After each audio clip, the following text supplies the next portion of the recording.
ஜெபிக்கலாம். எங்கள் பரிசுத்த தகப்பனே, எங்கள் வல்ல பிதாவே, உம்முடைய அன்பின் பாதத்தில் உம்முடைய கிருபையின் கரத்தில் நாங்கள் ஒருமிக்க நாங்கள் கடந்து வருகிறோம். எங்கள் மகிமையின் ராஜா, எங்கள் வல்லமையின் கர்த்தா, அந்த வேளையில் எங்கள் மத்தியில் இறங்கி வரத்தக்கதாக பிள்ளைகளோடு தேவனாய கர்த்தர் இடைவிடும்படியாக வந்திருக்கிற பிள்ளைகளோடு கர்த்தனை பேசும்படியாக வாக்குத்தத்த வார்த்தையை நிறைவேற்றும்படியாக நேசருடைய சமூகத்தில் நாங்கள் தாழ்த்தி ஒப்புக் கொடுக்கிறோம். கர்த்தரை பேசவிருக்கிற அந்த வார்த்தைகளுடைய பலன, அந்த ஆசீர்வாதங்களை பிள்ளைகள் பூரணமாய் பெற்று அனுபவிக்கும்படி பலன் தருவீராக. இயேசு கிறிஸ்துவின் அதிகாரம் உள்ள நாமத்தில் தானே ஜெபிக்கிறோம் எங்கள் ஜீவனுள்ள பரிசுத்த பரம தகப்பனே, ஆமென். அல்லேலூயா. சங்கீதத்தின் புஸ்தகம் 37ஆம் அதிகாரம் 34ஆம் வசனத்தை வாசிக்கலாம். நீ கர்த்தருக்கு காத்திருந்து அவருடைய வழியை கைக்கொள், அப்பொழுது நீ பூமியை சுதந்தரித்து கொள்வதற்கு அவர் உன்னை உயர்த்துவார். துன்மார்க்கர் அறுப்புண்டு போவதை நீ காண்பாய் என்று சொல்லப்படுகிற தேவனுடைய வார்த்தை. நீ பூமியை சுதந்தரித்துக் கொள்வதற்கு அவர் உன்னை உயர்த்துவார். இந்த சங்கீதம் 37 என்பது நீதிமானுக்கும் துன்மார்க்கனுக்கும் நடுவா இருக்கிற பெரிய போராட்டத்தை வெளிப்படுத்துகிற சங்கீதம். உலகத்தில் ஏராளமான கர்த்தரை அறியாத ஜனங்கள் உண்டு, துன்மார்க்கத்தினுடைய ஜனங்கள் உண்டு. இன்றைக்கு புதிய ஏற்பாடு காலத்தில் இருக்கிற நம்மை போல ஆண்டவராகிய இயேசு கிறிஸ்து ரத்தத்தினாலே கழுவப்பட்டு நீதிமான்களா இருக்கிற தேவனுடைய பிள்ளைகளும் உண்டு.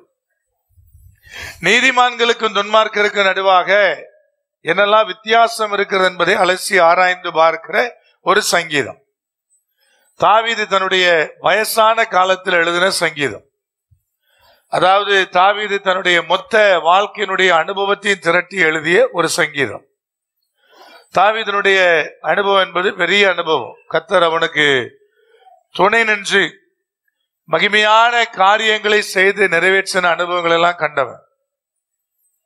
கர்த்தரிடத்துல எப்படி ஒப்பு கொடுக்கணும்னு தெரியும், ஒப்பு கொடுத்தா எப்படி எல்லாம் ஆசீர்வாதம் வரும் தெரியும், எப்படி பாவ மன்னிப்பை பெறுவது என்பது யாருக்கு தெரியும்? தாவீதுக்கு தெரியும். தன் வாழ்க்கையில அத்தனையும் பார்த்தவன். கரை பிடிந்த கரங்களாக அநேக யுத்தங்களை சந்தித்த கரங்களா இருந்தபடினாலே கர்த்தர் சொன்னார், ஐயா நீ என்னுடைய ஆலயத்தை கட்டக்கூடாதுன்னு சொன்னார் தாவீது கிட்ட. நீ கட்டக்கூடாதுன்னு சொல்லும் போது கூட தேவனிடத்துல வருத்தெல்லாம் படல. சொன்ன வார்த்தை சரியா, நான் கட்டல, கட்டுவதற்கு தேவையான எல்லாவற்றையும் நான் சேர்த்து வைக்கிறேன் என்று சொன்னவன் யார் கேட்ட? அந்த தாவீது.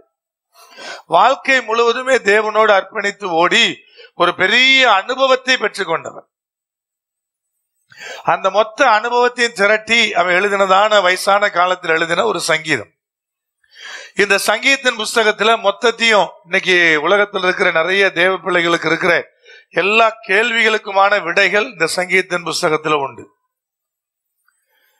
அந்த அதிகாரம் முழுக்க பாத்தீங்க அப்படின்னா உங்களுடைய பல கேள்விகளுக்கான பதில் அதில் இருக்கும். அப்படிப்பட்ட ஒரு மேன்மையானது ஒரு சங்கீதம். அதனுடைய ஒரு வார்த்தையை, ஒரு வரியை தேவனாய் கர்த்தர் காண்பித்து உங்களோடு கூட கர்த்தருடைய வார்த்தையை பகிர்ந்து கொள்ளும்படியாக தேவனாய் கர்த்தர் என்னோடு இடைப்பட்டார். அதான் நீங்க வாசிக்க கேட்ட அந்த பகுதி. பூமியை சுதந்தரிக்கும்படி நீ பூமியை சுதந்தரித்துக் கொள்வதற்கு அவர் உன்னை என்ன செய்வார்? உயர்த்துவார் என்று சொல்லப்படுகிற தேவனுடைய வார்த்தை. இந்த அதிகாரத்துல துவக்கத்திலிருந்தே பல இடங்களில அந்த பூமியை சுதந்தரிப்பதை குறித்து அவர் எழுதி கொண்டே வருகிறார். 9ஆம் வசனம் விதமாய் சொல்லுகிறது, வாசிக்கலாம். சங்கீதம் 37:9. பொல்லாதவர்கள் அறுப்புண்டு போவார்கள், கர்த்தருக்கு காத்திருக்கிறவர்களும் பூமியை சுதந்தரித்து கொள்ளுவார்கள் என்று அந்த பகுதி சொல்லுகிறது. 29ஆம் வசனம் விதமாய் சொல்லுகிறது, நீதிமான்கள் பூமியை சுதந்தரித்துக் கொண்டு என்றைக்கும் அதிலே வாசமாயிருப்பார்கள் என்று சொல்லப்படுகிற தேவனுடைய வார்த்தை. திரும்ப திரும்ப இந்த சங்கீதத்துல ஆண்டவர் சொன்ன ஒரு ஆசீர்வாதம் என்னன்னா, இந்த பூமியை சுதந்தரிக்கிறதான ஒரு பெரிய ஆசீர்வாதம். உங்களோட நான் பலமுறை பேசின ஒரு வார்த்தை உண்டு. அநேக ஊழியக்காரர்கள் பேசினதல்ல, அது எனக்கு கர்த்தர் கொடுத்த வெளிப்பாடு. பூமியும் அது நிறைவும் கர்த்தருடையது. ஆனா இந்த உலகத்திற்கான அதிபதி யாரு? பிசாசானவன். இரண்டையும் வேறுபடுத்தி பார் என்று ஒரு முறை ஆவியானவர் என்னோடு கூட இடைப்பட்டார். உலகத்தையும் பூமியும் ஒரே கண்ணோட்டத்தில் வச்சிருக்காத, பூமியும் அது நிறைவு யாருடையது? அது என்னுடையது. பூமியை நான் மனுப்புத்தருக்காக நான் உருவாக்கி கொடுத்தேன். அண்ட சராசரங்களை நான் உருவாக்கும் போது இந்த பூமியை மாத்திரம் மனுஷர்களுக்காக நான் உருவாக்கி கொடுத்திருக்கிறேன் என்று கர்த்தர் பேசினார். அப்படின்னு என்ன அர்த்தம் பிரதர்? இந்த பூமியில் இருக்கிற சகல ஆசீர்வாதத்திற்கு நாம் பாத்திரவான்.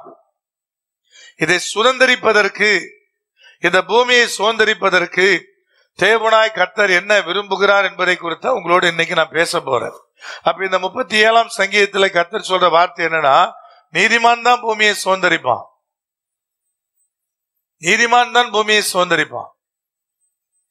நம்ம நினைக்கிறதுனா இல்ல பிரதர், உலகத்துல நிறைய காரியம் இருக்குது, நிறைய விதமான காரியங்கள் நாங்கள் பார்த்து கொண்டே இருக்கிறோம், துன்மார்க்கெல்லாம் நல்லதா இருக்கிறாங்க என்பது போல உங்களுக்கு தோன்றும். கடந்த முறை சகோதரி உங்களுக்கு வார்த்தையை கொடுக்கும் போது ஆசாபுடைய சங்கீதத்திலிருந்து உங்களோடு கூட அந்த வார்த்தைகளை கொண்டு பேசினாங்க. என்ன பேசினாங்க? ஐயா, நீ நினைக்கிற மாதிரி கிடையாது, இந்த பூமியில துன்மார்க்கெல்லாம் நல்லா இல்ல, அவனுடைய முடிவை பார்க்கும் போது தன்னுடைய கருத்தை என்ன பண்ணிக்கிட்டார், ஆசாப்பு மாத்திக்கிட்டார் என்று சொல்லி உங்களோடு கூட பேசி இருப்பாங்க. இங்கேயும் பாத்தீங்கன்னா அதான் சொல்றாரு, சங்கீதத்தின் புஸ்தகம் 37 அதிகாரத்துல, துன்மார்க்கர் அழிவார்கள், அறுப்புண்டு போவதை நீ காண்பாய், நீ பூமியை சுதந்திரித்துக் கொள்வதற்கு கர்த்தர் உன்னை உயர்த்துவார். அடுத்த வரை என்ன சொன்னார்னா, துன்மார்க்கர் அறுப்புண்டு போவதை நீ என்ன செய்வாய், காண்பாய்ன்னு சொல்லிட்டு அவர் கண்ட ஒரு எக்ஸாம்பிள் உடனே பேச ஆரம்பிக்கிறார். என்ன பேசுறாரு பாருங்க, 35ஆம் வசனத்துல, கொடிய பலவந்தனான ஒரு துன்மார்க்கனை கண்டேன், அவன் தனக்கு ஏற்ற நிலத்தில் முளைத்திருக்கிற பச்சை மரத்தை போல தலைத்தவனாயிருந்தான். அங்கே அழகா சொல்றார் தாவீது ஐயா, அந்த துன்மார்க்கனுக்கு அவர் இன்னும் சில அடைமொழி எல்லாம் சேர்த்தே சொல்றார். என்ன சொல்றாருன்னா, கொடிய பலவந்தனான ஒரு துன்மார்க்கன். கொடிய பலவந்தனான ஒரு துன்மார்க்கன், பலசாலி, மிக மிக கொடியவன், அப்படிப்பட்ட ஒரு துன்மார்க்கன். அதுல சொல்லப்படுகிறது, அவனுக்கேற்ற நிலத்துல அவன் செழிப்பாய் வளர்ந்திருந்தான். சில நேரத்தில் நம்ம நினைக்கிறோம் என்னன்னா, அந்த பூமி, இந்த உலகத்தில் இருக்கிற எல்லாமே அந்த பூமியே துன்மார்க்கனுக்கு ஏற்ற நிலம்னு நினைக்கிறோம். அப்படி இருந்தாதான் இந்த உலகத்துல வாழ முடியுங்கிற கருத்தெல்லாம் வச்சிருக்கிறோம். இந்த பூமிக்குரிய ஆசீர்வாதம் எல்லாமே துன்மார்க்கனுக்கு ஏற்ற விதமா தான் இருக்குதே தவிர நீதிமானுக்கு ஏற்ற விதமா இல்லை என்ற கருத்து நம்ம இடத்துல நிறைய பேருக்கு உண்டு, நிறைய பேருக்கு உண்டு. இங்கேயும் சங்கீதக்காரன் சொல்றான், கொடியவன்யா, பலத்தவன்யா, துன்மார்க்கன்யா, அவனுக்கு ஏற்ற நிலத்துல மிக செழுமையா வளர்ந்துருக்கிறான். அப்ப அவனுக்கு ஏத்த மாதிரி அவனுக்கு ஃபேவரா தான் பூமியே இயங்குது, பூமியில் இருக்கிற எல்லா மக்களும் இயங்குறாங்க. அப்படிப்பட்ட கொடிய பலவந்தனான துன்மார்க்கனை பாக்குறான், செழிப்பா இருக்கிறான். அது கீழே சொல்றாரு, ஆனாலும் அவன் ஒளிந்து போனான், வாருங்கள் அவன் இல்லை, அவனை தேடினேன், அவன் காணப்படவும் இல்லை அப்படின்னு சொல்லிட்டு அடுத்து ஒரு பெரிய சத்தியத்தை சொல்றார், நீ உத்தமனை நோக்கி செம்மையானவனை பார்த்திரு, அந்த மனுஷனுடைய முடிவு சமாதானம். என்ன சொல்ல கேட்டீங்கன்னா, உத்தமனுடைய முடிவையும் செம்மையானவனுடைய முடிவையும் பாருன்றார், முடிவை பாருன்றார். துவக்கத்தை பார்க்காத, பாதியில போயிட்டு இருக்கும்போது பார்க்காத, அவனுடைய முடிவை பாரு. அவனுடைய முடிவு எப்படி இருக்குன்னு கேட்டீங்கன்னா, அது மிகுந்த சமாதானமா இருக்கும். துன்மார்க்கனை பார்த்துக்கிட்டே இருக்காத, துன்மார்க்கனுடைய முடிவை பாரு. நாங்க எத்தனையோ நடிகளை பார்த்தாச்சு, எத்தனையோ பெரிய பெரிய அரசியல்வாதிகளை பார்த்தாச்சு, அவங்களோட முடிவெல்லாம் என்ன, முடிவு என்ன, அந்த முடிவெல்லாம் எப்படி இருந்தது யோசிக்க வேண்டியிருக்கு இல்லையா? பெரிய பெரிய அரசியல்வாதி எல்லாம் பார்த்திருக்கிறோம், அவங்களுடைய முடிவு தான் என்ன? நடிகளுடைய முடிவு என்ன? பாவத்தின் சம்பளம் மரணம் என்பதை பிரபலமான அநேகர் தூக்கிட்டு சாவதை குறித்து நம்ம பார்த்தோம்னா தெரிஞ்சு கொள்ளலாம். ஏன் சாவுறான், ஏன் நடிகைகள் தூக்கிட்டு சாவுறாங்க, ஏன் மாடியில இருந்து குதிச்சு தற்கொலை செய்து கொள்றாங்க? அவங்களுக்கு ஃபேன்ஸ் இல்லையா, பணம் இல்லையா, அவங்ககிட்ட என்ன இல்லை? நம்ம அதெல்லாம் பார்க்க மாட்டோம். எவனோ 4 பேர் வாழ்ந்துட்டு இருக்கிறத பார்த்து எல்லா துன்மார்க்கனும் நல்லா வாழ்றாயா, இன்னைக்கு எப்படி முடிவு பண்ற நீ? முடிவை பாரு. அப்ப சங்கீதக்காரனுடைய அந்த தாவீதனுடைய அந்த வரிகள் என்ன சொல்லுதுன்னு கேட்டீங்கன்னா, முடிவை பாரு. முடிவை பார்க்காம நினைச்ச முடியாது, எதையுமே நீ தீர்மானிக்க முடியாது என்பதை குறித்து அவர் எழுதுகிறார். அப்படி சொல்லிட்டு தான் சொன்னாரு, நீதிமான்கள் பூமியை சுதந்திரித்துக் கொள்வார்கள், அதற்காக கர்த்தர் அவர்களை உயர்த்துகிறார். நீதிமான்கள் யாரு பிரதர்? பழைய ஏற்பாடுடைய காலகட்டத்தில் வேற அர்த்தம், புதிய ஏற்பாடுடைய காலகட்டத்தில் வேற அர்த்தம். புதிய ஏற்பாடு என்ன சொல்கிறது? எல்லாரும் பாவம் செய்து தேவ மகிமை அற்றவர்களானோம். ரோமர் 3 பவுல் தன்னையும் சேர்த்து எழுதுறார். கர்த்தர் எல்லாருக்கிட்டையும் நான் ஒரே மாதிரி நடக்கிறேன் என்பதை அறிந்து கொள்வதற்காக எல்லாரையும் ஏகமாய் அந்த கீழ்ப்படியாமைக்குள்ள என்ன பண்ணாரு? அடைத்து போட்டார் என்று பார்த்து. இந்த செய்தியை கேட்கிற யாராவது, ஐயா நான் பை பர்த்ல இருந்து நீதிமானா இருக்கிறேன்னு சொல்ல முடியுமான்னு கேட்டீங்கன்னா ஒரு பெயரால சொல்ல முடியாது. அப்படி ஒருவனுமே இல்லை என்பதை எல்லாரும் புரிஞ்சுக்கிறதுக்காக எல்லாரையும் கீழ்ப்படியாமைக்குள்ளே அடைத்து போட்டான்னு வசனம் சொல்லுது. எல்லாரையும் உபச்சாரத்துக்கு உட்படுத்தினாரு சொல்லல. கிருபையினாலதான் ரட்சிப்பு, நான் இரக்கமா இருக்கிறேன், நான் பாகுபாடு பார்க்கல, எல்லாரையும் ஒரே மாதிரி தான் நான் நடத்துறேன் என்பதனுடைய அடையாளமாக கர்த்தர் கீழ்ப்படியாமைக்குள் அடைத்தாருன்னு வசனம் சொல்லுது. நாங்க எல்லாரும் உபச்சாரி ஆக்கல, எல்லாரும் உபச்சாரக்காரன் ஆக்கல, எல்லாரையும் என்னென்ன பாவம் இருக்கோ லிஸ்ட் போதை வசத்துக்கு அடிமையாக்கல, எல்லாரையும் ஒரே மாதிரி நடத்தல. ஆனா எல்லாரையும் கீழ்ப்படியாமைக்குள்ள வச்சிருந்தார். கீழ்ப்படியாமைதான் பாவத்தினுடைய துவக்கம். அதான் ஸ்டார்டிங். கீழ்ப்படியாமைதான் பாவத்தினுடைய துவக்கம். அது ஏங்க நான் கீழ்ப்படியணும் அப்படிங்கிற எண்ணம். சிலர் பாத்தீங்கன்னா யோசி அண்ணே இது செய்யலாமா செய்ய வேண்டாமா, அண்ணே நான் இப்படி பண்ணலாமா அப்படி கேட்டுக்கிட்டே இருப்பாங்க. சிலர் பாத்தீங்கன்னா அதையே கேட்கணும், அதையே நம்ம சௌரியத்துக்கு செய்யலாம்ல அப்படி நினைப்பாங்க. நல்லா விளங்கி கொள்ளுங்க. எல்லாரையும் பாக்குறோம் இந்த உலகத்துல. அதை யோசித்து செய்யறான் பாருங்க. அவன் வாழ்க்கையில் இருக்கிற ஆசீர்வாதத்தையும் பார்க்கிறோம், கீழ்ப்படியாமையினால அகப்படுவதையும் பார்க்கிறோம், சிறைப்படுவதையும் பார்க்கிறோம். அப்ப கர்த்தர் என்ன சொல்றாரு? கீழ்ப்படியாமை என்கிற பாவத்துக்கு கீழே எல்லாரையும் அடைச்சு போட்டார். ஏன்னா கர்த்தர் உங்களுக்கு வேற மாதிரி எனக்கு வேற மாதிரி அவர் இருக்கிறார் என்பதை அடையாளப்படுத்துவதற்காக அல்ல. அப்படி நான் இல்லை என்பதை கர்த்தர் அதன் மூலமா சொல்றாரு. இப்ப புதிய ஏற்பாட்டினுடைய நீதிமான் யாரு? எல்லாரும் கீழ்ப்படியாமைக்குள் அடைபட்டவன் தான், எல்லாரும் பாவம் செஞ்சவன் தான். ஆனா கர்த்தர் இயேசு கிறிஸ்து ரத்தத்தினாலே அவர் என்ன செய்கிறார்கள்? மீட்கப்பட்டிருக்கிறார்கள். இந்த இடத்துல உட்கார்ந்து இருக்கிற நான் இயேசுவின் ரத்தத்தினாலே கழுவப்பட்டிருக்கிறேன்னு சொல்ற எல்லாரும் நீதிமான் தான். அந்த நீதிமானுக்கு உண்டான கேரக்டர் வந்துருச்சான்னு செக் பண்ணி பார்த்தோம்னா அதுல வேணா குறைபாடு இருக்கும். நீதிமான் எப்படி இருப்பாங்க பிரதர்? அதுல நிறைய குறைபாடு இருக்கும். ஆனா கர்த்தர் அந்த நீதிமானுக்கு உண்டான அந்த காரியத்தை நோக்கி தான் நம்மளை நகர்த்துவார். நீதிமான் ஒரு காலகட்டத்துல பரிசுத்தவானாக மாறுவான். பரிசுத்தத்துல வளர்ந்து வளர்ந்து வளர்ந்து மாறுவான். நீதிமானுடைய கேரக்டர் என்ன பிரதர்? அவன் விழுந்தாலும் எழுந்திருப்பான். பரிசுத்தவானுடைய கேரக்டர் என்ன பிரதர்? விழாம இருக்கணும். இது ஒரே நாள் நைட்ல சிங்கிள் ஒரு செகண்ட்ல நடந்துருமா பிரதர்? நடக்காது. அது ஒரு பெரிய ப்ராசஸ். கர்த்தர் நமக்குள்ள நடப்பித்து அதை நோக்கி என்ன செய்கிறார்? அவர் தான் நகர்த்துக்கிறார். நான் நகரல, நீங்க நகரல. அப்ப நீதிமான்கள் எப்படிப்பட்டவர்கள் பிரதர்? இந்த பகுதியில பாத்தீங்க அப்படின்னா 34ஆம் வசனத்துல, அப்பொழுது நீ பூமியை சுதந்தரித்துக் கொள்வதற்கு அவர் உன்னை உயர்த்துவார். அப்பொழுது எப்பொழுதுன்னு அந்த வசனத்துல 2 காரியங்கள் எழுதப்பட்டிருக்கிறது. வாசிக்கலாம் முதல் வரியிலிருந்து. நீ கர்த்தருக்கு காத்திருந்து அவருடைய வழியை கைக்கொள், அப்பொழுது நீ உயர்த்தப்படுவாய். எதற்காக? பூமியை சுதந்தரித்துக் கொள்வதற்காக தேவன் உன்னை உயர்த்துவார். அதுல ஆண்டவர் சொல்ற வார்த்தை என்னன்னா, அவருக்கு காத்திருந்து. நீ கர்த்தருக்கு காத்திருன்னா 2 வகை இருக்கு. ஒண்ணு பாத்தீங்கன்னா பொறுமையோடு காத்திருத்தல். 2வது பாத்தீங்கன்னா என்னன்னு கேட்டீங்கன்னா கர்த்தருடைய பாதத்துல காத்திருத்தல். காத்திரு அப்படின்னா 2 வகையாக நம்ம பிரிக்கலாம் தமிழ்ல. ஒண்ணு வெயிட் பண்ணுவது, தேவன் எனக்காக காரியங்களை நடத்தும்படி வெயிட் பண்ணுவது. 2வது கர்த்தருக்காக நாம் காத்திருப்பது, தேவனுடைய பாதத்துல காத்திருப்பது. இந்த 2வது சொன்னேன் இல்லையா, கர்த்தருடைய பாதத்துல காத்திருத்தல். அது முதல்ல நடந்துச்சுன்னா தான் முதல் உள்ளது வரும். எது வரும்? பொறுமையோடு காத்திருக்கிற அனுபவம் வரும். கிடைக்கிற வரைக்கும் போராடுகிற அனுபவம் வரும். காத்திருக்கிறத என்ன பிரதர் அப்படி கேட்டீங்கன்னா, கர்த்தருடைய சமூகத்துல காத்திருக்கிறவன் பொறுமையோடு காத்திருப்பான். எப்படி பிரதர்? வீட்டுக்குள்ளேயே அமைதியா உட்கார்ந்துருப்பான். அப்படியா? பொண்ணுக்கு மாப்பிள்ளை தேடணும். ஃபர்ஸ்ட் என்ன செய்யணும் பிரதர்? கர்த்தருடைய சமூகத்துல காத்திருக்கணும். அப்புறம் பொறுமையோடு இருக்கணும். பொறுமையோடு இருக்கணும் எப்படி? அங்க ஒரு மாப்பிள்ள இருக்கு, இங்க ஒரு மாப்பிள்ள இருக்குன்னா நான் பொறுமையா இருக்கிறேன் சரியா? கேள்விப்படுதா இல்லையா? வந்து சொல்லுவாங்க இல்லையா, அங்க ஒரு மாப்பிள்ள இருக்கு, இங்க ஒரு மாப்பிள்ள இருக்கு, அண்ணன் இருக்கான், தம்பி இருக்கான், தம்பிக்கு பிள்ளை இருக்கு, எதையா ஒண்ணு சொல்லுவாங்க. சொல்ல நான் பொறுமையோட காத்திருக்கேன் அப்படின்னா நீ லூசான்னு கேட்பான்ல.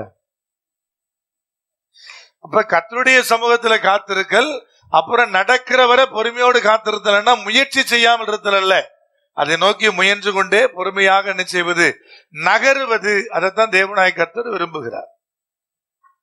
கர்த்தருடைய விருப்பம் தான். தேவனாய்த்தான் நம்ம இடத்துல என்ன செய்கிறார்? அவர் விரும்புகிறவரா இருக்கிறார். அப்ப நீங்க ஒன்றை நன்றாய் புரிஞ்சு கொள்ளணும். ஃபர்ஸ்ட் காத்திருத்தல். எப்படி பிரதர் கர்த்தருடைய சமூகத்துல காத்திருத்தல்னா என்ன? ஒரு 2-3 வசனங்களை வாசிக்கலாம். சங்கீதத்தின் புஸ்தகம் 25ஆம் அதிகாரம். உம்முடைய சத்தியத்திலே என்னை நடத்தி என்னை போதித்தருளும், நீரே என் ரட்சிப்பின் தேவன், உம்மை நோக்கி நாள் முழுவதும் காத்திருக்கிறேன். அப்ப கர்த்தருடைய சமூகத்திலே காத்திருத்தல் என்ன பிரதர்? சத்தியத்திலே நடத்தப்படுவதும் சத்தியத்திலே போதிக்கப்படுவதும். கர்த்தருடைய சமூகத்திலே காத்திருத்தல் என்ன பிரதர்? அந்த போதனை கேட்பது, கர்த்தர் என்ன சொல்றார் என்று கேட்பது, அதன்படி நடப்பது, அதன்படி நம்முடைய வாழ்வை ஒப்பு கொடுப்பது. கர்த்தருக்குள்ள காத்திருக்கிறேன்னு சொல்லிட்டு தூக்கி வலிஞ்சு காலையில ஒரு மணி நேரம் அப்படியே உட்காந்து தூங்கி தூங்கி தூங்கி சோத்திரம் சோத்திரம் சோத்திரம்னு சொல்லிட்டு கர்த்தருக்கு ஆத்திரம் வர்ற அளவு சோத்திரம் போடுறது. தூங்கி தூங்கி தூங்கி நானும் ஜெபிச்சையா அப்படின்னு. மூணாறுல ஒரு ஊழியத்துக்காக போயிருந்தேன்.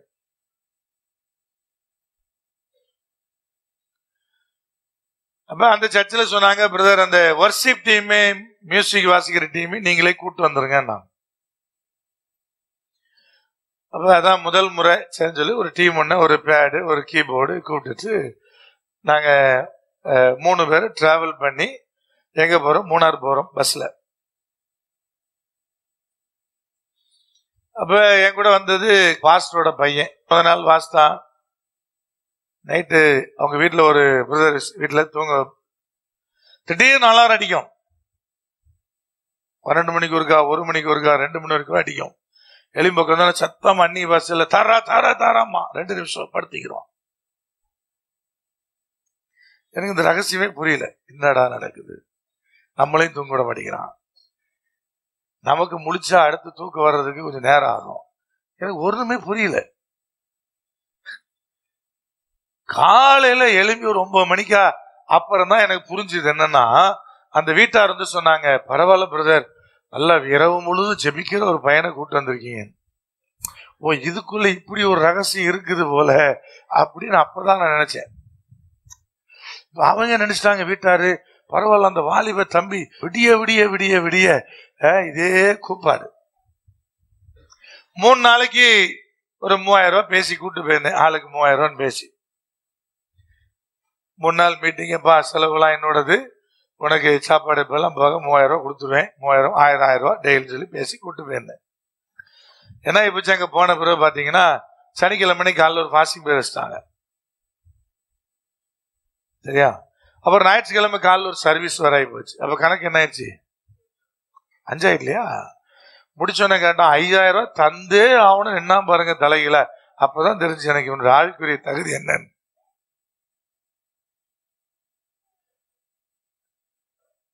எக்ஸ்ட்ரா 2 வாசிட்டு இருக்கிறாங்கன்னா, இப்ப இவன் எந்த ப்ரோக்ராமுக்கு வந்தான்னு தெரியலையே. இவன் கல்யாண வீட்டு ப்ரோக்ராமுக்கு வந்தானா, இவன் எதுக்கு வந்தான், ஊழியத்துக்கு வந்தானா, ஒரு மண்ணும் புரியல. சரி அவங்களுக்கு எல்லாம் செட்டில் பண்ணி முடிச்சோன்னு சொன்னா, திங்கக்கிழமை சாயந்தரம் தானே பஸ் என்ன மூணாரை சுத்தி காட்டுங்கன்னா, அதுக்கு ஒரு ஜீப்பு. ஆக மொத்தம் ஒரு 40,000 ரூபாய் செலவு பண்ணி அந்த சர்ச்சில் கொடுத்த 6000 ரூபாய் காணிக்க வாங்கிட்டு வந்து சேர்ந்தேன். அதோட முடிவு பண்ண, எந்த சர்ச்சில் டீமை கூப்பிட்டு வந்தாலோ ஒத்தையில வருவேன். நான் மெசேஜ மட்டும் கொடுத்து என்ன செய்வேன், நான் எழுப்பி வந்துகிட்டே இருப்பேன். ஏன்னா இன்னைக்கு நிலைமைகள்லாம் அப்படிதான் இருக்குது. காத்திருத்தல் அப்படின்னானே நீங்க நினைச்சிட கூட என்னன்னா, ஐயா ஏதோ ஒண்ணு நம்ம பண்ணியா போனையா ஆண்டுடைய சமூகத்துல கொஞ்ச நேரம் உட்கார்ந்து கத்தனை என்பதல்ல, அவருடைய போதனையை கேட்டு அவளியில் நடப்பது. அவன் சொன்னான், பக்தன் எனக்கு நீர் போதி தரலும், நான் நாள் முழுவதும் உடைய பாதத்துல காத்திருப்பேன். ஒரு டெய்லி ஃபுல் டே நான் உட்கார்ந்தா கூட நீ என்கிட்ட பேசிக்கிட்டே இருந்தீர்னா நான் என்ன பண்ணிக்கிட்டே இருப்பேன், கட்டுக்கிட்டே இருப்பேன் இல்லையா. வச்சிருவோமா இன்னைக்கு ஃபுல் டே? இன்னைக்கு சூழ்நிலை என்ன பிரதர்? காத்திருத்தல்லாம் என்ன தெரியாது. ஆனா அழகா பக்தன் சொன்னா, நாள் முழுவதும் காத்திருக்கிற நீர் என்னை போதித்து கொண்டே இருக்கும், என்னை போதித்து நீ நடத்தும், அவ்வழியே நான் நடக்கும்படி என்னை ஒப்பு கொடுக்கிறேன். 27ஆம் அதிகாரம் 14ஆம் வசனம், கர்த்தருக்கு காத்திரு, அவர் உன் இருதயத்தை ஸ்திரப்படுத்துவார், திடமனதா இருந்து கர்த்தருக்கே காத்திரு. கர்த்தருக்கு காத்திருந்தா என்ன நடக்கும்னு கேட்டீங்கன்னா, தாவீது சொல்ல இருதயம் ஸ்திரப்படும். இதை வாசிக்கும் போது உங்களுக்கு புரியும். இதை அறிஞ்சதுனாலதான் 1 சாமுவேல் 30 எல்லாத்தையும் இழந்து நிற்கும் போது, திரும்ப நான் உனக்கு எல்லாத்தையும் தருவேன் கர்த்தர் வாக்கு பண்ணாட்டி கூட அவன் கர்த்தருக்குள்ளே தன்னை திடப்படுத்தி கொண்டான் என்று என்ன உண்டாகுது? வசனம் சொல்லுது. ஏன்னா அவனுக்கு நல்லா தெரியும், ஐயா நான் காத்திருந்தானே என் சூழ்நிலை உடனே மாறுமா? மாறாது, எல்லாம் அப்படியே இருக்கும். ஆனா இருதயத்துல மட்டும் என்ன உண்டாகும்? ஸ்திரப்படும், திட மனது உண்டாகும். வீட்டுல ஒரு பிரச்சனை மாறலங்க, இன்னும் அந்த பிரச்சனை அப்படியே போகுது. இன்னைக்கு உட்காந்து ஜோம் பண்ணி முடிச்சோன்னா எனக்கு வானம் திறந்து கர்த்தர் ஒரு பொட்டலம் போடல, என் கடன் மாறல, எல்லாமே அப்படியே டிராவல் ஆகுது. ஆனா காத்திருக்கிற அனுபவம் என்ன பண்ணிருச்சு பிரதர்? இருதயத்தை என்ன பண்ணிட்டு ஸ்திரப்படுத்திருச்சு, திட மனதை உண்டாக்கிடுச்சு. வேற எந்த சூழ்நிலையும் மாறல, ஆனா திட மனது இருக்குது. இருதயம் என்பது இப்ப என்ன பட்டிருக்கிறது? ஸ்திரப்பட்ட நிலையில நிற்கிறது. அதான் அனுபவம். காத்திருக்கிற அனுபவம்னா அதான். காத்திருக்க என்ன கிடைக்கும் பிரதர்? பலன் கிடைக்கும். அற்புதம் நடக்குமா? அதெல்லாம் நடந்துகிட்டே இருக்கும். ஆண்டவர் ரொம்ப தெளிவா நடத்திக்கிட்டே இருப்பார். சில காரியத்துல நமக்கு இழப்பு அப்படி நம்ம யோசித்தாலும் அதெல்லாம் ஒரு காரியம் இருக்காது. கர்த்தர் அற்புதமா நம்மை அற்புதமா கொண்டு போயிட்டே இருப்பார். இப்படி ஆயிடுச்சு பிரதர், அப்படி ஆயிடுச்சு பிரதர், ஒன்ன பத்தி கவலைப்பட வேண்டிய அவசியமே இல்லை. அப்ப கர்த்தர் அழகா சொல்ற இதாய காத்திருத்தல்.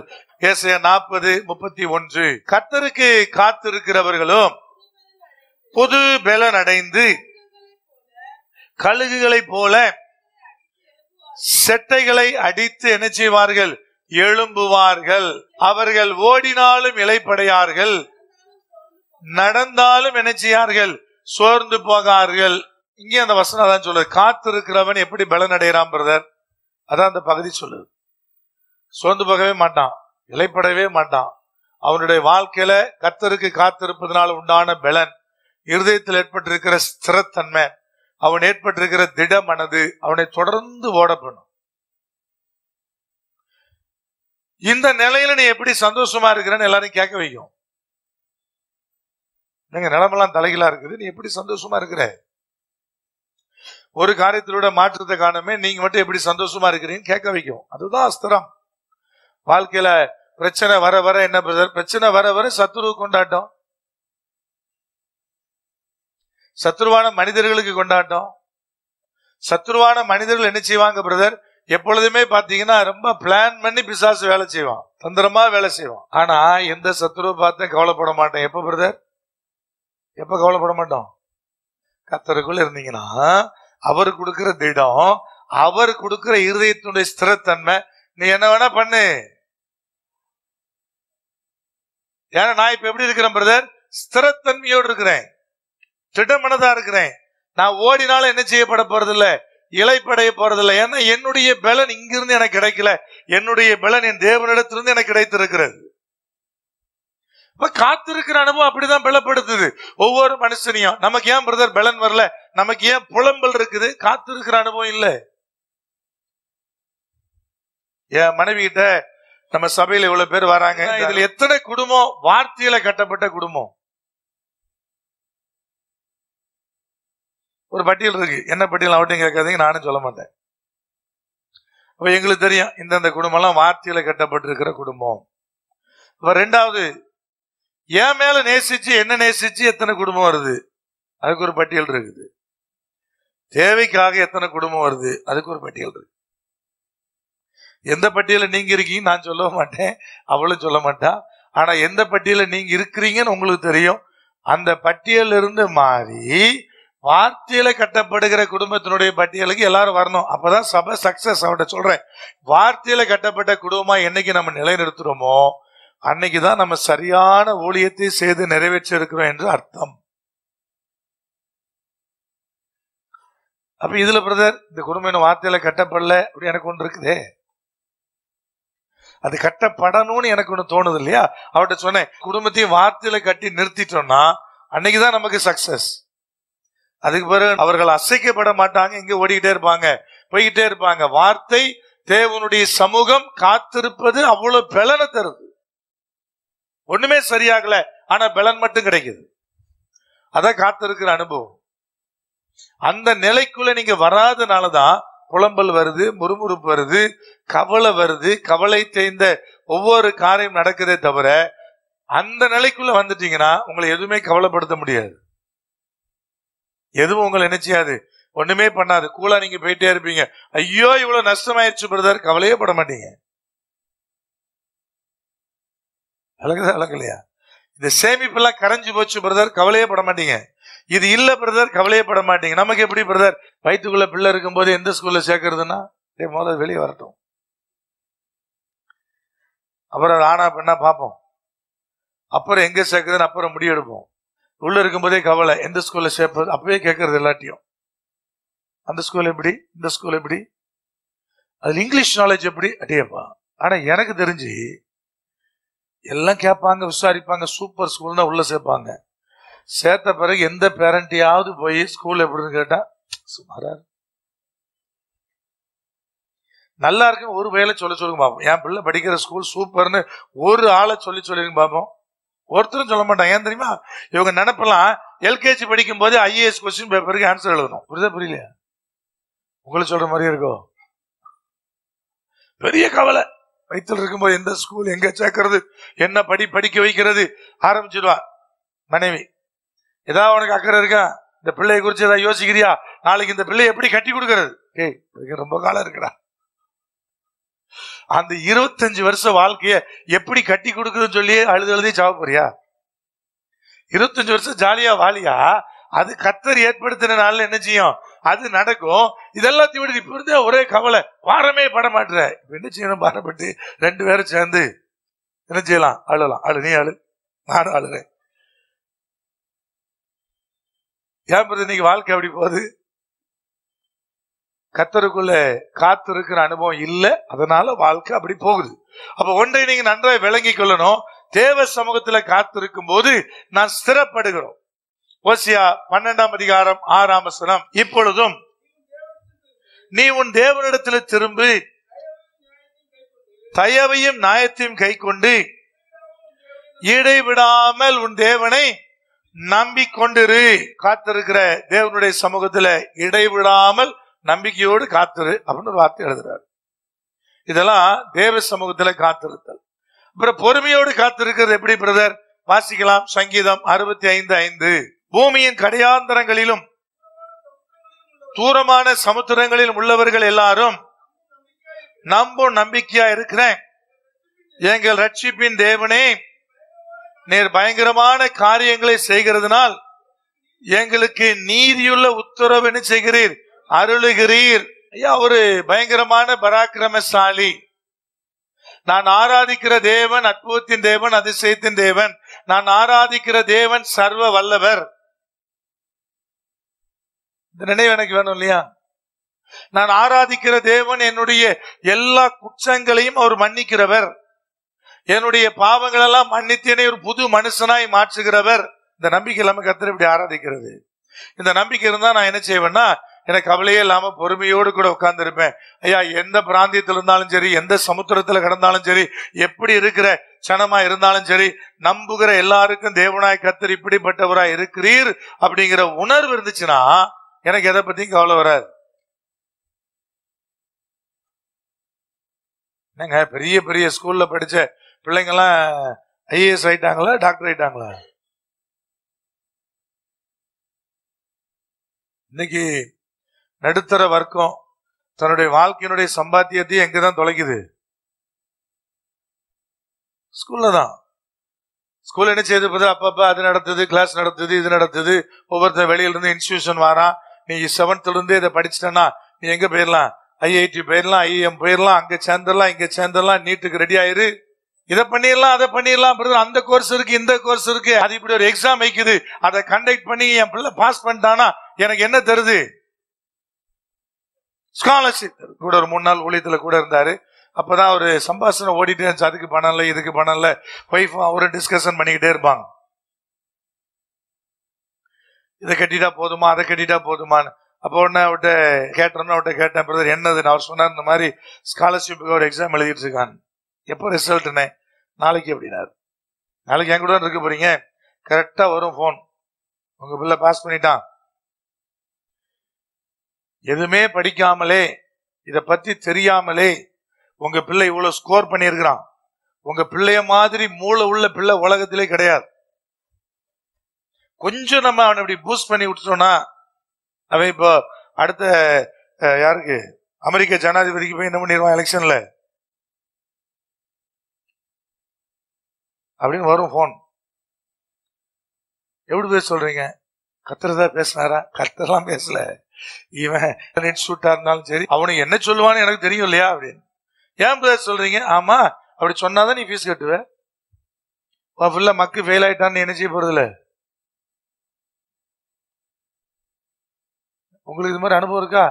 அப்படி அனுபவம் வந்துச்சுன்னா முதல்ல உஷாரா இருந்துங்க.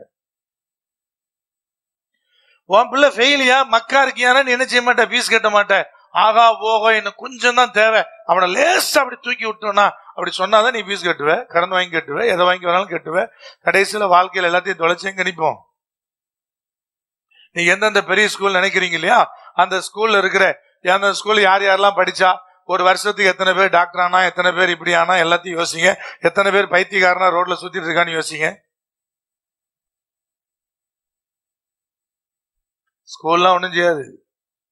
கர்த்தருக்கு சித்தம் என்னவோ அதான் உங்க பிள்ளைக்கு நடக்கும். கவர்மெண்ட் ஸ்கூல்ல படிச்சு எத்தனை பேர் இன்னைக்கு இறையன்பு ஐஏஎஸ் உட்பட எத்தனை பேர் இருக்கிறாங்க ஐஏஎஸ் ஆபீசரா? பெரிய சயின்டிஸ்டா அப்துல் கலாம் இருந்தார் இல்லையா, அவர் எந்த சிபிஎஸ்சில படிச்சாரா, ஐசிஐசிஐல படிச்சாரா? கேள்விகள்லாம் பிரதர், இதா பிரதர் அதா பிரதர், அது வேற குவாலிட்டி பிரதர். அங்க போன உடனே அந்த பிள்ளைங்க குவாலிட்டியே வேற. அடையப்பா, அப்ப அந்த பிள்ளைங்கெல்லாம் அவ்வளவு டிசிப்ளினா வெளியே வந்து வாழ்ந்து கிழிச்சிட்டா? கர்த்தரை பிடிச்சாதாயா மாற்றம். கர்த்தர் உங்க பிள்ளைக்கு என்ன வச்சிருக்காரோ அதுதான். கர்த்தர் என் மகனுக்கு என்ன வச்சிருக்காரோ அதான் என் மகனுக்கு. கர்த்தர் அவனை குறிச்சு என்ன சித்தம் வச்சிருக்கிறாரோ, அல்லது கர்த்தரை எந்த அளவு அவன் பிடிக்கிறானோ. நான் பிடிச்செல்லாம் பிரச்சனை கிடையாது, அவன் எந்த அளவு பிடிக்கிறானோ அதை வச்சு என் மகனுடைய வாழ்வு ஆசீர்வாதம். உங்க பிள்ளையினுடைய வாழ்வு அப்படிதான் ஆசீர்வாதம். நீங்க நினைச்சிட கூட, ஐயோ போச்சே இதை பண்ணிருந்தோம்னா அந்த ஸ்கூல்ல படிச்சிருந்தா அவன் அப்படியா இருப்பானா, கவலையே பட மாட்டோம். ஏன் பிரதர்? நான் நம்பி இருக்கிறவர் யாரு? அவர் எப்படிப்பட்ட தேவன், அவர் எப்படி கொண்டுட்டு வருவாரு, அதை குறிச்சு என்ன இல்லைன்னா நீங்க பொறுமையோடு காத்திருக்க மாட்டீங்க. ஒரே பதட்டம், ஒரே பிரச்சனை, வீட்டுக்குள்ள சண்டை, ஒரே இது. நீ இந்த ஃபீஸை கெட்டிருந்தனா இன்னைக்கு என் பிள்ளை கலெக்டர் ஆயிருப்பான், இதை மட்டும் செஞ்சிருந்தா அதை மட்டும், எதை மட்டும் யாருமே செய்ய முடியாது. ஏன் இப்படி சொன்னீங்கன்னா, நீங்க கர்த்தருடைய சமூகத்துல பொறுமையோடு காத்திருக்கிற அனுபவம் வரல. ஏன் வரலன்னா, கர்த்தரை குறிச்ச உங்களுக்கு போதுமான நாலேஜ் என்ன செய்யல, இல்லன்னு அர்த்தம். அது கீழே என்ன சொல்றாரு பாருங்க, அதே சங்கீதம் 123:2. இதோ வேலைக்காரன் கண்கள் தன் எஜமான்கள் கையை நோக்கி இருக்குமா போலவும், வேலைக்காரியின் கண்கள் தன் எஜமாட்டியின் கையை நோக்கி இருக்குமா போலவும், எங்கள் தேவனாகிய கர்த்தர் எங்களுக்கு இரக்கம் செய்கிற வரைக்கும் எங்கள் கண்கள் அவரை நோக்கி இருக்கிறது. தேவனை நோக்கி காத்திருக்கிற அனுபவத்தினுடைய ஆழமான வார்த்தை இந்த வார்த்தை. வேலைக்காரனுக்கு எஜமான் ஏதாவது செய்வான், அவரை நோக்கி பார்த்துக்கிட்டே இருக்கிறான். இது அந்த காலத்துக்கு சரியா பொருந்தும். கையே பார்த்துக்கிட்டு இருக்கிறான். வேலைக்காரி எஜமானியுடைய கையே பார்த்துக்கிட்டு இருக்கிறான். அப்ப பைபிள் காலத்திலிருந்தே பாத்தீங்கன்னா, வேலைக்காரனுக்கு எஜமானன் படி இழந்திருக்கிறார், வேலைக்காரிக்கு எஜமானி படி இழந்திருக்கிறான். பாருங்களேன், வேலைக்காரன் எஜமானியே பார்த்துட்டு இருந்தானா, வேலைக்காரி எஜமாட்டியே பார்த்துட்டு இருந்தாலாம். அப்போ சம்பளம் கொடுக்கறதுல இருந்து, வீட்டுல என்ன தேவையோ கொடுக்கறதுல இருந்து, எல்லா வேலையும் பெண்கள் வேலை செஞ்சாங்கன்னா பெண்கள் பார்த்துக்கிட்டாங்க, குடும்ப தலைவிகள். ஆண்கள் வேலை செஞ்சா ஆண்கள் பார்த்துக்கிட்டாரு, குடும்ப தலைவன். மாத்தி பார்த்தா சிக்கல் வந்துடும். அவ்வளவு தெளிவா கர்த்தர் வசனம் எழுதியிருக்காரு பாருங்க. அப்படியே பார்த்துக்கிட்டே இருக்கிறாங்க. எது வரைக்கும் பிரதர்? இறக்கம் கிடைக்கிற வரைக்கும். இப்ப கர்த்தர் என்ன சொல்ற, அப்படி தேவனிடத்தில் இருன்றார். நான் உங்களோட துவக்கத்திலிருந்தே சொல்ற வார்த்தை, உங்கள் தேவனாய் கர்த்தருக்கு நீங்கள் அடிமைகள் என்று ஒப்பு கொடுங்க.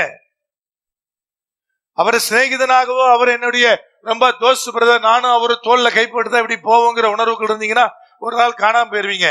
அவருக்கு நான் அடிமை என்கிற உணர்வில் இருக்கிறவன் தான் சரியானபடி தேவனிடத்துல இருக்கணும். ஒரு வீட்டுல ஒரு நல்ல தகப்பனுக்கு ஒரு மகன் அப்பா என்ன சொன்னாலும் கேட்டாருன்னா, கிட்டத்தட்ட அடிமையாவே இருந்தான்னா, அவனுக்கு தேவையான எல்லாத்தையும் அப்பா பாத்துக்கிடுவாரு. அடிமையா இருக்கு சொன்னா தப்பு இல்ல, தேவையானதெல்லாம் கிடைக்குது. அப்பாவுக்கு மகன் அடிமையா இருந்தா என்ன? ஏங்க, எனக்கு தேவையானதெல்லாம் என் நிஜமான எனக்கு தந்துடுறாருங்க, நான் அவருக்கு அடிமையா இருந்தா என்னங்க? நான் என்ன அடிமையா? குரலை வைத்தக்கூடாது. எங்க குரல் உயர்த்தப்படுதோ அந்த இடத்துல கண்டமாயிரும். எங்கேயுமே குரல் வைத்தக்கூடாது. நான் என்ன அடிமையா கூடாது. தேவையானதெல்லாம் உனக்கு சந்திக்கப்படுதா, அடிமையா இருக்க கூட தப்பு இல்லை. அதான் உண்மை. கர்த்தருக்கு அடிமையா இருந்தா பிரதர், அவரே பார்த்துக்கிட்டே இரு, இறக்கம் கிடைக்கிற வரை காத்துரு. இது வெயிட் பண்ணுகிற காத்துருவை குறித்து கர்த்தர் சொல்லுகிறார். அப்ப பிரதர், அவர் எனக்கு இறக்கமே பாராட்டல, அவரெல்லாம் ஒரு மனுஷனா அப்படின்னு கூடாது. யார? கர்த்தரை சொல்றதுக்கு எத்தனை பேர் இருக்கிறாங்க? எனக்கே அவர் செய்யலாமாங்க, செய்யற அளவுக்கு உனக்கு என்ன தகுதி இருக்குன்னு கேட்டா பதில் சொல்ல மாட்டாங்க. அப்ப கடவுளுக்கு மனுஷனுக்கு வித்தியாசம் இல்லையாமாங்க? எல்லாம் இருக்கியா, பதில் உனக்கு என்ன தகுதி இருக்கு? எனக்கு இதெல்லாம் தகுதி இருக்குது, கர்த்தர் எனக்கு செய்யலன்னு சொல்லலாம் பார்ப்போம், லிஸ்ட் போடாம பார்ப்போம். ஒரு லிஸ்ட் இருக்காது. சிம்பிளா கேட்டா போதும், நேத்து எவ்வளவு நேரம் ஜோம் பண்ணு கேட்டா போதும். ரொம்பலாம் யோசிச்சுலாம் கேட்க வேண்டியது இல்லை. வந்துட்டப்பா, நேத்து எவ்வளவு நேரம் ஜோம் பண்ண? ஜோம் பண்ண கேளுமா. எப்ப எவ்வளவு நேரம்டா? காலைல ஒருக்கா பண்ணிருக்கேன், சாயந்தரம். எவ்வளவு நேரம்டா? கடைசி வரைக்கும் நேரத்துக்கு பதிலே வராது. ஏன்னா பைபிள் வாசியா வாசித்தாங்க. எவ்வளவு வாசி? ஒரு அதிகாரம். எதை வாசித்த? சங்கீதம் 123. சாகர வரைக்கும் அடைய சொல்ல போறியா? ஏன்னா இந்த ஆள் அதுல என்ன இருக்குன்னு கேட்பான், அதனால தெரிஞ்சதே சொல்லிடுவோம். சங்கீதம் 23, சங்கீதம் 121, சங்கீதம் 91. ஒருத்தர் கேட்டான், டெய்லி ஜோம் பண்ணிடுவேன். என்ன ஜோம் பண்ணுவேன்? காலையில் இருக்க பரம்பல் இருக்கிற ஜபத்தை வாசித்துருவேன், சாயந்தரம் இருக்க வாசித்துருவேன். அவர் ஆர்சி மார்க்கத்தை சார்ந்தவர். அவர் சார் இதான் ஜபம். இயேசுவே அதான் சொல்லியிருக்காருங்க. இயேசு மாடலா சொன்னாரு, அதை மட்டும் சொல்லல. சண்டை போடுவான். யார்கிட்ட? தேவனிடத்துல சண்டை போடுவான். இன்னைக்கு ஆண்டவராய் கர்த்தர் நம்ம இடத்துல சொல்லுகிற வார்த்தை என்னன்னா, காத்திருத்தல். காத்திருத்தல். எப்படி காத்திருக்க முடியும் பிரதர்? இறக்கம் கிடைக்கிற வரை காத்திருக்கிற அனுபவம். கொடுப்பாரா மாட்டாரா? ஆதி காலத்துல எஜமானுக்கு முன்னாடி வேலைக்காரன் எப்படி நின்னானா அப்படி நில்லு, இறக்கம் கிடைக்கும். துன்மார்க்கமான ஒரு பிரபு செபத்துக்கு ஆண்டவர் எக்ஸாம்பிள் சொன்னார்ல லூக்கா 18. அவன் வீட்டு வாசல்ல ஒருத்தி வந்து நின்னுகிட்டே இருந்தா, பலமுறை விரட்டப்பட்டா, பலமுறை அவமானப்படுத்தப்பட்டா, ஆனாலும் விடவே இல்லை. கடைசியில ஒரு கட்டத்துல கூப்பிட அவள என்ன வரைஞ்சு கேளு. இரக்கம் கிடைக்கிற வரை ஒரு துன்மார்க்கனே அவனுக்கு முன்னாடி நிக்கிற ஒரு மனுஷிக்கு ஒருவேளை இரக்கம் பாராட்டுவான்னா, தேவன் இரக்கம் பாராட்டாம போயிடுவாரா? என் சமூகத்துல வந்து நீ சும்மா உட்காந்துட்டு எழுப்பிட்டு போனா நான் உன்ட்ட என்னன்னு கேட்காம விட்டுருவேனா? அதான கர்த்தருடைய கேள்வியா இருக்கு. இரக்கம் பாராட்டம் விட்டுருவாரா? அவர் எப்படி இரக்கம் பாராட்ட முடியாது? குற்றமே இருந்தாலும் அதுக்குதான் இரக்கம்ன்ற வார்த்தையை சொல்றாரு. ஐயா, குற்றம் இருக்குது, குற்றவாளி தாயா, நீங்க மோசமானவங்க தான், பாவிகள் தான், எந்த லிஸ்ட்ல வேணா இருங்க. ஆனா அப்படியே எஜமானை பார்ப்பது போல நின்னுகிட்டே இருந்தீங்கன்னா இரக்கம் பாராட்டம் போயிட போறாரா? இரக்கம் பாராட்டுகிற வரை நில்லு. அதான் காத்திருத்தல். அதான் காத்திருத்தல். ஒரே காரியத்துக்கு எவ்வளவு நாள் ஜோம் பண்ணுவது?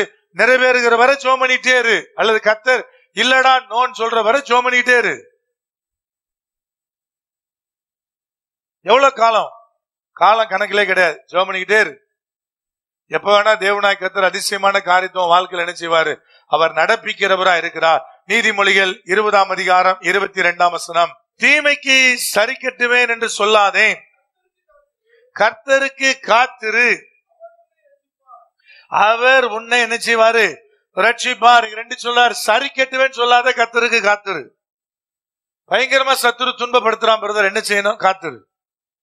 எவ்வளவு நாள் பிரதர்? கர்த்தர் சரி கட்டுவார், அதுவரை காத்திரு. சாரால் ஒரே துன்பப்படுத்திட்டே இருக்கிறா பிரதர், வீட்டுல வாழவே முடியல, டார்ச்சர் தாங்க முடியல, ஆகார் கிளம்பி ஓடுறா, சமாளிக்க முடியாம ஓடுறா. ஏன்னா அவ்வளவு டார்ச்சர். வழியில தேவ தூதன் சந்திக்கிறார். தூதனானவர் சந்தித்து சொல்லுகிறார், போய் உன் நாச்சியார் அண்டே அடங்கி இரு, கர்த்தர் உன்னை பெருக பண்ணுவார். எவ்வளவு காலம் கேட்கல. எகேன் மறுபடியும் சாரால் கிட்ட திரும்பிட்டா, ஆகார் நாச்சியார் கிட்ட வந்துட்டா.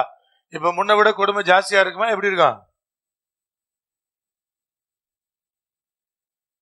என்னங்க, போயிட்டு வந்த பிறகு கொடுமை ஜாஸ்தியா இருக்குமா கம்மியா இருக்குமா? ஜாஸ்தியா இருக்கும்ல. அப்ப அவ்வளவு கொடுமையை தாங்குறா. அடுத்த ஒரு வேலை வருகிறது. அடுத்த 5 அதிகாரம் கழிச்சு கர்த்தர் சொல்றாரு, வாப்பா இப்ப வா வெளியே, நான் உன்னையும் என்ன செய்வேன், பெரிய ஜாதியாக்குவேன் கூடுறாரு. அப்போ எவ்வளவு காலம் அடங்கி இருக்கிறது பிரதர்? சத்துரு இருக்கிறானே, துன்பப்படுத்திக்கிட்டே இருக்கிறானே, வீட்டுக்குள்ள எவ்வளவு பிரச்சனை தெரியுமா, எவ்வளவு குடும்பம் தெரியுமா, எவ்வளவு காரியம் தெரியுமா? காத்திரு, சுதந்திரிப்ப. பொறுமை, அது சுதந்திரிக்கும்படி தேவனாய் கர்த்தர் ஆசீர்வாதத்தை சுதந்திரிக்கும்படி என்ன செய்யுது, நடந்துச்சு. அவ்வளவு காலம் அந்த பொறுமையா அதை உட்கார்ந்து இருக்க வேண்டியிருக்குல்ல, மாற்றம் வருவதற்காக காத்திருக்க வேண்டியிருக்குல்ல. அப்போ பிரதர் நாச்சியார்த்தவே உட்கார்ந்து இருந்தா உட்கார்ந்து இருக்க வேண்டியதான். எல்லாரும் ஒரு குறிப்பிட்ட ஸ்தானத்துக்கு உயர்த்தப்படுறதுக்கு முன்னாடி சில சித்திரவதைகள், சில கொடுமைகள், சில காரியம் அதுக்குள்ள அடங்கி ஒடுங்கி காத்திருந்துதான் அந்த நிலைக்கு நேராக உயர்த்தப்படுறாங்க. எடுத்தெடுப்புல யாரும் உயர்த்தப்படல. நீங்க வருகிற வழியில் இதெல்லாம் இருக்கு பிரதர், கவலையே படாத, காத்திரு. தேவன் உனக்கான கிரியை நடப்பிக்கிற வரை காத்திரு. உடனே சரி கட்டிருன்னு நினைக்காத. எனக்கு ஏதாவது புரியுதா இல்லையா? எங்க உடனே சரி கட்டப்படணும், இதுக்கு நம்ம சரி ஒண்ணு பண்ணிடணும், அவங்க இப்படி ஒண்ணு சொன்னாங்க நம்ம இப்படி ஒண்ணு பதில் சொல்லிடணும், அல்லது இப்படி ஒண்ணு செஞ்சாங்க நம்ம இதை திரும்ப செஞ்சிடணும் அப்படி நினைக்காதன்னா வசனம் சொல்லுது, நீதிமொழி அதான் சொல்லுது. அந்த தீமைக்கு சரி கட்ட நினைக்காத, காத்துரு. யார் செயல்படுறவர எப்ப செயல்படுவாரு அது உனக்கு தேவையில்லை, வெயிட் பண்ணு. அவர் எப்ப பிறகு செயல்படுவாரு, அவர் குறித்த காலத்துல சரியானபடி செயல்படுவார். தேவனுடைய வழி அப்படிதான். கடைசி நான் சொல்லி நான் முடிக்கிறேன். அப்போ காத்திருக்கிற அனுபவத்துல 2 வகை. இந்த 2ஐயும் நீங்க சரியானபடி ஃபாலோ பண்ணணும். இப்ப கர்த்தருடைய வழிகள் எப்படிப்பட்டது? அங்கே சொல்ல, அவருடைய வழியை கைக்கொள். கர்த்தருக்கு காத்திருந்து அவருடைய வழியை கைக்கொள், அப்பொழுது நீ பூமியை சுதந்திரித்துக் கொள்வதற்கு அவர் உன்னை என்ன செய்வார், உயர்த்துவார். உன் துன்மார்க்கன் விழுவத, அறுப்புண்டு போவத உன் சொந்த கண்கள் காணும். இப்ப கர்த்தருடைய வழி எப்படி பிரதர்? வாசிக்கலாம், சங்கீதத்தின் புஸ்தகம் 18:30. தேவனுடைய வழி உத்தமமானது, கர்த்தருடைய வசனம் புடமிடப்பட்டது, தம்மை நம்புகிற அனைவருக்கும் அவர் கேடகமா இருக்கிறார். தேவனுடைய வழி உத்தமமானது. அந்த தேவனுடைய வழியில கரை கிடையாது, தேவனுடைய வழியில நீதிக்கு புறம்பானது கிடையாது, அது உத்தமமானதா இருக்கிறது. அதான் கர்த்தருடைய வழி. அதே சங்கீதம் 145:17, கர்த்தர் தமது வழிகளில் எல்லாம் நீதியுள்ளவரும் தமது கிரியைகளில் எல்லாம் கிருபை உள்ளவருமா இருக்கிறார். இங்கே சொல்ல, அவருடைய வழிகள் நீதி உள்ளது, அவருடைய கிரியையெல்லாம் கிருபை உள்ளது. 2 வார்த்தைகளும் பாருங்க, உங்களுக்கு ஒரு பெரிய கான்ட்ரவர்சியா தோணும். அவருடைய வழி நீதி உள்ளது, ஆனா அவருடைய கிரியை, பல இடத்துல அவருடைய கிரியை நீதியுள்ள கிரியைன்னு பார்க்கிறோம். இந்த இடத்துல வழியை நீதி உள்ளதுன்னு சொல்லிட்டு கிரியை கிருபை உள்ளதுன்னு எழுதுறாரு. அப்படின்னு என்ன அர்த்தம் பிரதர்? நீதியுள்ள தேவன் தான், ஆனா உங்களுக்கு தேவன் செய்த கிரியையோ உங்கள் நீதி நிமித்தமா அல்ல, கர்த்தருடைய கிருபை நிமித்தமா. எனக்கு அவர் செய்ததோ கிருபை நிமித்தமா. அப்ப அவருடைய வழிகள் நீதியா இருக்குதுன்னு அந்த அளவுகளை பிடிச்சி ஸ்கேல் வச்சு அந்த நீதியின்படி கரெக்டா மீட்டர் பார்த்து நம்மளை அளந்தாருன்னா, அவருடைய கிரியை ஒண்ணு கூட எனக்காக வெளிப்படாது, நிச்சயாது படவே படாது, உங்களுக்காக வெளிப்படவே படாது. அதனால இந்த இடத்துல இப்படி எழுதினாரு, அவர் வழி நீதி உள்ளது, ஆனா அவருடைய கிரியை எப்படிப்பட்டது, கிருபை உள்ளதா இருக்கிறது. அவருடைய வழி உத்தமமானது, அவருடைய வழி எப்படிப்பட்டதா இருக்கிறது, அது நீதி உள்ளதா இருக்கிறது. உங்களுக்கு எல்லாரும் தெரிஞ்ச ஒரு வசனம், ஏசாயா 55:9, பூமியை பார்க்கிலும் வானங்கள் எப்படி உயர்ந்திருக்கிறதோ அப்படியே உங்கள் வழிகளை பார்க்கிலும் என் வழிகளும், உங்கள் நினைவுகளை பார்க்கிலும் என் நினைவுகளும் பூமிக்கு வானத்துக்குள்ள தூரமா இருக்குன்னு சொல்லல, எவ்வளவு தூரமோ அவ்வளவு உயர்ந்தது. நீங்க ஒண்ணு சிந்திக்கிறீங்க இல்லையா, வாழ்க்கையில என் வாழ்க்கையில இதெல்லாம் வேணும் பிரதர், இதெல்லாம் இப்படி இப்படி நடக்கணும் பிரதர், இதெல்லாம் இப்படி நடக்கும் நினைக்கிறீங்க இல்லையா, அதை விட கர்த்தர் உங்களை குறித்து நினைத்திருக்கிற நினைவுகள் பெரியது. அந்த பெருசை ஏன் பிரதர் எட்டி பிடிக்க முடியல? நான் எட்டி பிடிக்கதான் என்ன ஒப்பு கொடுக்கவே இல்லையே, அதான் காரணம். 2க்கு நடுவில் தூரம் மாதிரியா, உன் நினைவு இப்படின்னா என் நினைவு அப்படின்னு சொல்ல, உன் நினைவு இப்படின்னா என் நினைவு அப்படின்னாரு. விளங்குதா விளங்கலையா? 2 அவ்வளவு தூரம். ஏன்? அதனால உன் நினைவு இப்படி என் நினைவு இப்படின்னு சொல்லல, உன் நினைவு இப்படியா என் நினைவு அப்படின்னா. அது உயர்ந்தது, அது உயர்வானது. இப்ப தேவனாய் கர்த்தர் அழகா சொல்ற, கர்த்தருடைய வழிகள் எப்பொழுதுமே உயர்வானது. நீங்க நினைப்பதை விட வாழ்க்கையில் இதை படிச்சிடணும், இப்படி பண்ணிடணும், இந்த வேலைக்கு போயிடணும், இந்த தொழிலை பண்ணிடணும், இப்படி வாழ்ந்துடணும் அப்படி நினைக்கிறீங்க இல்லையா, அது எல்லாத்தையும் விட உங்களை குறிச்சு கர்த்தர் அவ்வளவு உயரமா நினைவு வச்சிருக்காரு. இப்படி வழிகள் அவ்வளவு உயரமா இருக்கு. ஆனா ஏன் போக முடியல பிரதர்? அதுக்கேற்ற வழிகளுக்குள்ள போக மாட்டேங்கிறீங்க. இப்படி வாழ்ந்துடணும் பிரதர், வாழ்றதுக்கு என்ன தேவையோ அதை செய்யணும் இல்லையா? கடன் அடையணும் பிரதர், கடன் அடையணும் பிரதர், ரைட்டு அடையும். அதுக்கு என்ன முயற்சி எடுக்கிறீங்க? அதுதான் இன்னொருத்தனை கடன் கேட்டிருக்கேன்னு சொல்லக்கூடாது. கர்த்தர் பாதரட்சியை கொண்டடிப்பார். இந்த கடன் அடைக்கிற என்ன பண்ணிருக்கீங்க? இன்னொருத்தன் கேட்டிருக்கேன். என்ன பண்ண போறீங்க? எல்லாமே தொழில் தான். நான் எப்பவும் சொல்லுவேன், ரோட்ல குப்பை வறுக்கிறது கூட என்னதான் தொழில் தான். காயலாங்கடை வைக்கிறதும் ஒன்னும் அவமானம் கிடையாது. எதை வேணா செய்யலாம். ஆனா அடுத்த வருமானத்துக்கு என்னன்னு யோசிக்கணும்ல. அப்ப ஆசை இருக்கு பிரதர், கர்த்தர் சொல்லிட்டாரியா, அதை நோக்கி எப்படி போற? கூடுதலா என்ன வேலை செய்ய போற? ஒரு பிளஸிங் சேலரி நல்லா இருக்காருன்னா அவர் மழை பெஞ்சாலும் ஓடுவாரு, வெயில் அடிச்சாலும் ஓடுவாரு, எல்லாத்துக்கும் ஓடிட்டே இருப்பாரு. நீ நல்லா இருக்கிறான்னு பொறாம மட்டும் தான் பட முடியும். அவர் மாதிரி வாழணும், அவர் மாதிரி அர்ப்பணிப்பு வேணும்ல, ஒப்பு கொடுத்தல் வேணும்ல, ஓய்வு இல்லாம ஓடணும்ல. லேசா குளிர் அடிக்கிறதுக்குள்ள இழுத்து போத்தி படுத்த ஆளு இன்னைக்கு எழும்பவே இல்லை. எப்படி விட்டத்தை பார்த்தே கனவு கண்டுட்டே இருந்து கர்த்தர் சொல்றாரு. கனவுகார். கர்த்தருடைய வழி உயர்வானதுதான். ஆனா போகிற வழியை யார் செலக்ட் பண்றா? அது எட்டி பிடிக்கிற வழி யார் செலக்ட் பண்றா? உங்களுடைய செலக்ஷன் தான் விட்டுட்டு வெயிட் பண்றாரு. வையா இப்படி வா, இந்த வழியா வந்துடலாம் கேட்கறதே இல்ல. சுயமா முடிவு பண்றீங்க, சுயமா இருக்கிறீங்க, கஷ்டமும் பற்றக்கூடாது, ஆனா ஆசீர்வாதம் வேணும். எப்படி நடக்கும்? கஷ்டப்படாம எப்படி ஆசீர்வாதத்தை சுதந்திரிப்பது? அதுவும் பொருளாதாரத்தை சுதந்திரிக்கணும்னா கர்த்தர் முதலே சொல்லிட்டார், நெத்தியில் இருக்கிற வேர்வை சிந்தனாதான் உனக்கு பொருள்.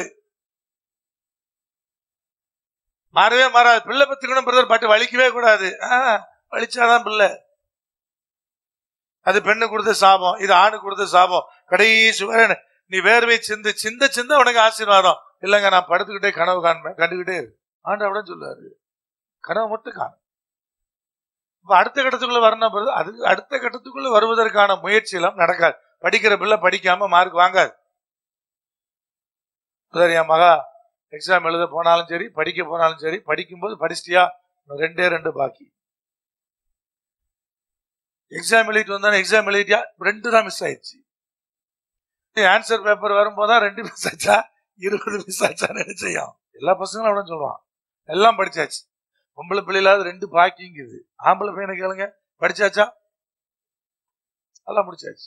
இப்ப கொடுத்த உடனே அப்படியே கட்ட கட்ட கட்ட நினைச்ச வேண்டியதுதான், எழுத வேண்டியதுதான்.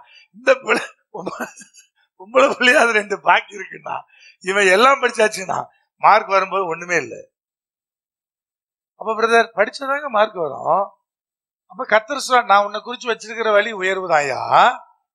ஆனா படிக்காம எப்படி உயர்வா போறது? உழைக்காம எப்படி ஆசீர்வாதமா வாழ்வது?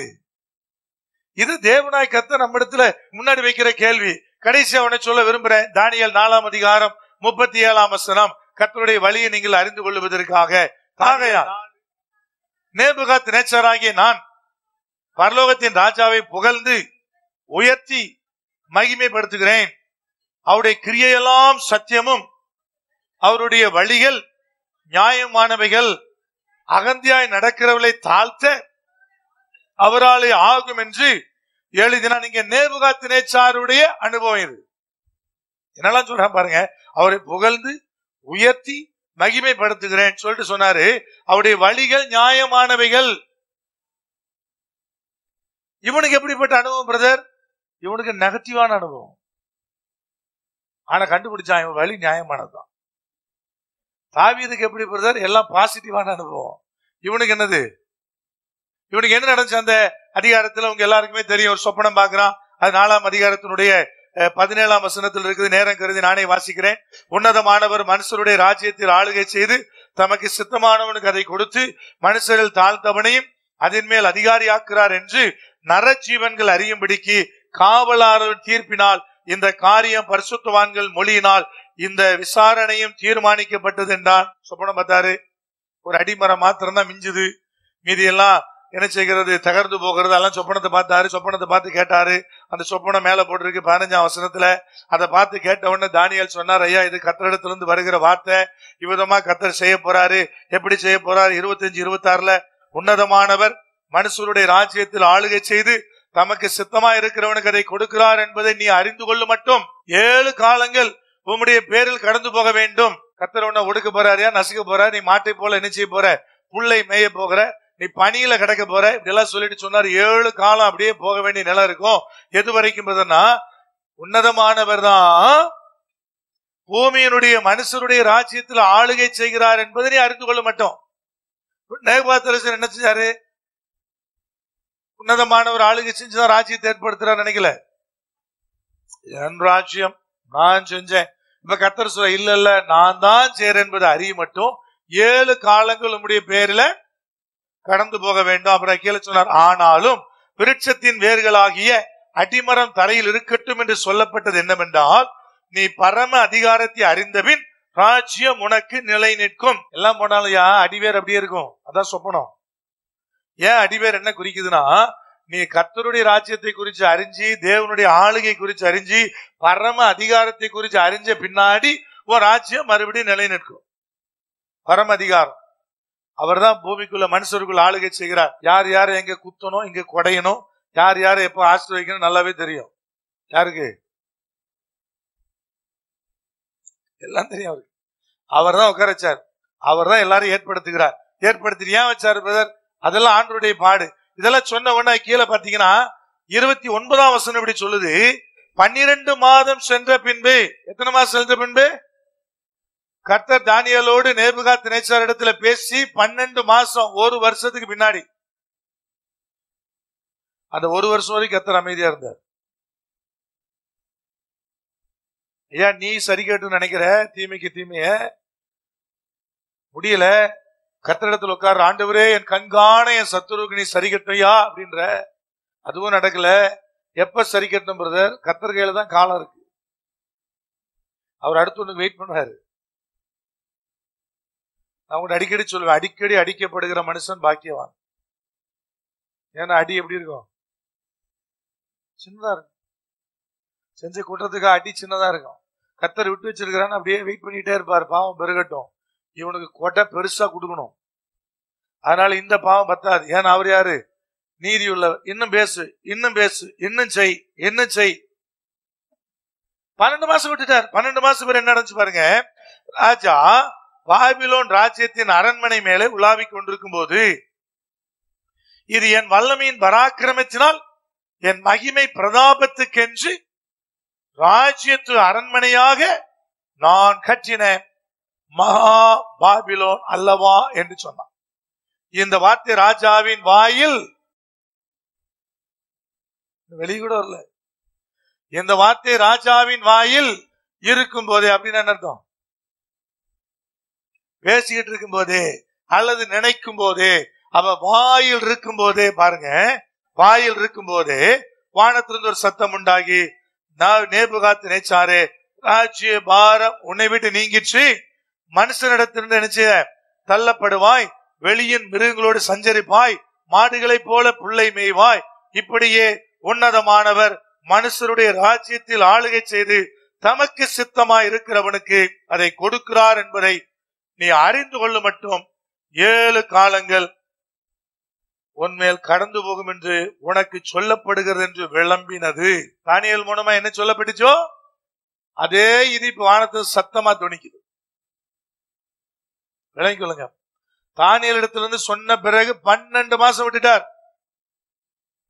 கர்த்தர் சில வேளை உங்ககிட்ட சில வார்த்தைகளை சொன்னார்னா, இது செய்யும் சொன்னார்னா, நீங்க அதை கீழ்படியலன்னா என்ன ஆயிடுச்சு இப்போ அப்படி நினைச்சிடாதீங்க. 12 மாசம் விட்டுட்டார். எனக்கும் 12 மாசம் விடுவாரா பிரதர்? உனக்கு 12 விடலாம், 2 மாசம் விடலாம், அதெல்லாம் யார் கையில தான் இருக்குது? கர்த்தர் கையில தான் இருக்குது. ஏன் 12 வருஷம் கூட விடலாம், அதெல்லாம் கர்த்தர் கையில் இருக்குது. ஆனா சொன்னது மாறவே மாறாது. எனக்கு ஒண்ணுமே நடக்கல நினைச்சிடாதீங்க. 12 மாசம் வெயிட் பண்ணார். எதுக்கு பிரதர்? எதுக்கு? இவன் அடிக்கப்பட வேண்டியவன் தான்.